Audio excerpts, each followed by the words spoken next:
ایک مرتبہ حضرت عمر رضی اللہ عنہ مکہ مکرمہ سے لوٹ کر مدینہ کی طرف آ رہے تھے۔ راستے میں رات ہو گئی تو وہیں پڑاؤ ڈالا۔ آپ کھلے میدان میں سوئے ہوئے تھے۔ اچانک آپ کی آنکھ کھلی تو دیکھا کہ آسمان پر 14ویں کا چاند نور برسا رہا تھا۔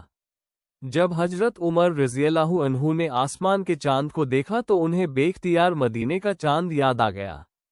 نبی اکرم صلی اللہ علیہ وسلم کا خیال آتے ہی اٹھ بیٹھے۔ اس وقت تنہائی تھی، ٹھنڈی ہوا چل رہی تھی، آسمان سے نور برس رہا تھا، قبولیت دعا کا موقع محسوس ہو رہا تھا۔ اس وقت حضرت عمر رضی اللہ عنہ نے اللہ رب العزت کے سامنے اپنے دل کا راز کھولا اور اپنے دل کی تمنا یوں بیان کی: اے اللہ، مجھے اپنے راستے میں شہادت عطا فرمائیے اور میری قبر محبوب صلی اللہ علیہ وسلم کے شہر میں بنا دیجیے۔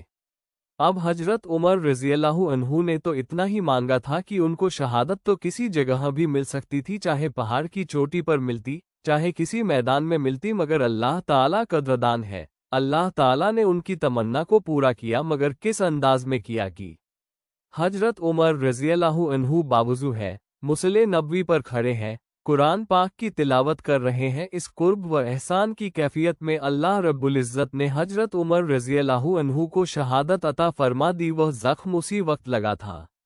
مصلی نبوی پر شہادت کا مرتبہ عطا فرما دینا اللہ کی طرف سے قدردانی نہیں تو اور کیا ہے۔ انہوں نے تو صرف شہادت مانگی تھی، مگر ان کی امید سے بڑھ کر ان کے ساتھ خیر کا معاملہ کیا گیا۔